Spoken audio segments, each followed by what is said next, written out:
José Caetano, é difícil largar de fumar?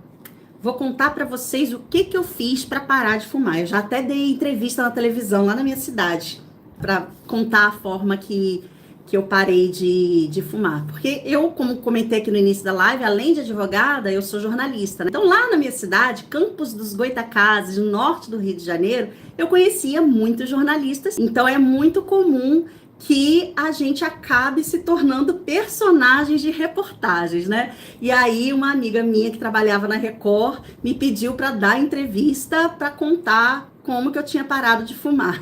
Vamos lá. Eu tinha o hábito eu usava uma carteira. Pensa num porta-batom, eu usava tipo isso, só que era um porta-cigarro, era uma carteirinha para carteira de cigarro. E ali tinha do ladinho também o isqueiro. Então, eu tinha o hábito de pegar a minha bolsa, abrir a bolsa, pegar o cigarro, levar à boca, acender com o isqueiro, e aí eu guardava tudo de novo, enfiava dentro da bolsa e fumava o meu cigarro.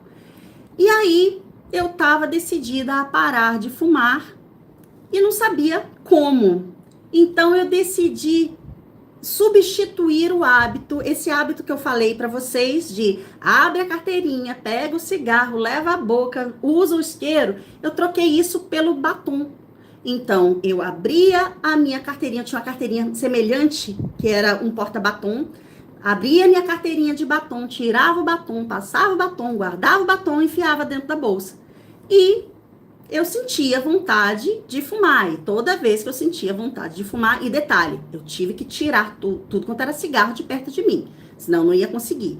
Então, toda vez que me dava vontade de fumar, eu passava batom. E na época eu tava usando um batonzinho da Avon, que ele tinha um negocinho mentolado dentro, sabe? E aí eu passava, vinha um frescorzinho gostoso, aquele frescorzinho do mentolado do batom me distraía. E aí, essa substituição de hábito de levar alguma coisa à boca foi suficiente. E em pouco tempo depois, acho que um mês depois, eu já não lembrava mais do cigarro. E detalhe, que eu nunca passei tanto batom na minha vida. Era batom em cima de batom, e o importante para mim era o movimento de levar aquela coisa até a boca. E foi assim que eu parei de fumar. Recentemente, eu estava vendo um vídeo de um neurocientista, e ele estava falando que a melhor forma de você parar com um vício é você substituir o hábito por outro. E aí eu me enxerguei ali. Você só vai conseguir substituir um hábito colocando o outro no lugar dele. Imagine se a pessoa parasse de fumar e não fizesse nada. Ela troca o fumar por nada. Só que a memória daquele hábito já está lá pré-estabelecida. Então, obviamente, ela vai voltar a ter o comportamento anterior. Porque ele não é puramente pela ação de fumar, no caso. Essa ação tem um motivo e tem uma recompensa para ser feita. Senão, seu corpo nem faria. Hábitos ruins acabam maquiando problemas verdadeiros. Por isso, quando você tira esse objeto ou comportamento da pessoa sem fazer nada no lugar, o que sobra é só a ansiedade, a sensação ruim, o sentimento de vazio, aumento do estresse. Se você quer de fato quebrar com um hábito ruim, insira um hábito bom no lugar. Como alguma atividade física, algum hobby, isso vai facilitar totalmente o processo. E evite o contexto ambiente. Se você bebe sempre no mesmo lugar com as mesmas pessoas e quer evitar esse comportamento, evite inicialmente até você ter a maturidade de estar nesse ambiente com essas pessoas. Facilite os bons hábitos. Você quer treinar de manhã, já deixa a roupa separada na noite anterior. Dificulte os maus hábitos. Você quer diminuir o uso de telas, deixa o celular longe quando você for estudar ou trabalhar. E tenha paciência quando você errar. Não existe virada de chave. Você aprendeu a agir da forma que você age há 10, 20, 30, 40 anos. É compreensível que o seu cérebro ainda tente repetir o comportamento anterior. O problema não está em chutar o balde, assim em não buscar ele. Até comentei esse caso nesse videozinho do Instagram do rapaz. Comentei isso, eu tive acho que umas 2.000 curtidas nesse meu comentário, que eu aproveitei para dizer que foi assim que eu parei de fumar. Então fica a dica aí, se tiver algum fumante precisando parar de fumar, ou então alguém que tem algum outro vício precisando parar também. Foi assim que eu fiz, né? Não sei se vai funcionar com outras pessoas, mas comigo funcionou.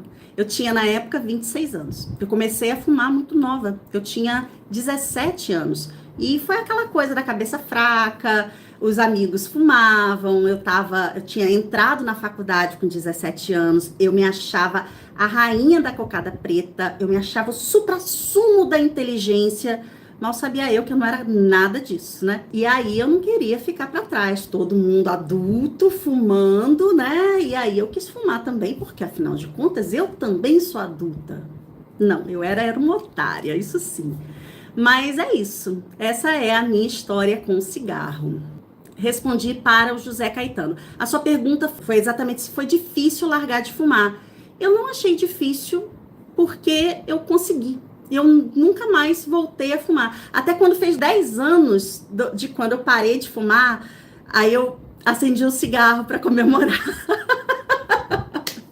Muita cara de pau, né? Mas foi só de zoeira mesmo. Eu dei um trago, achei horrível. E é muito raro eu pensar em fumar, eu ter vontade de fumar novamente. Eu nem lembro mais que cigarro existe. Felizmente, né? Tá. Nossa, Pri, você fumava? Nem parece, porque seus dentes são perfeitos e branquinhos. Acho seus dentes lindos. Pois é, eu fumava, eu tinha dedo escuro, os dentes não chegaram a amarelar, não. Mas nesses 9 anos que eu fumei, eu tinha... Isso aqui que eu segurava, o cigarro, ele era escuro e não importava quantas vezes eu lavava, ele tinha aquele cheiro de cigarro, era bem fedido mesmo.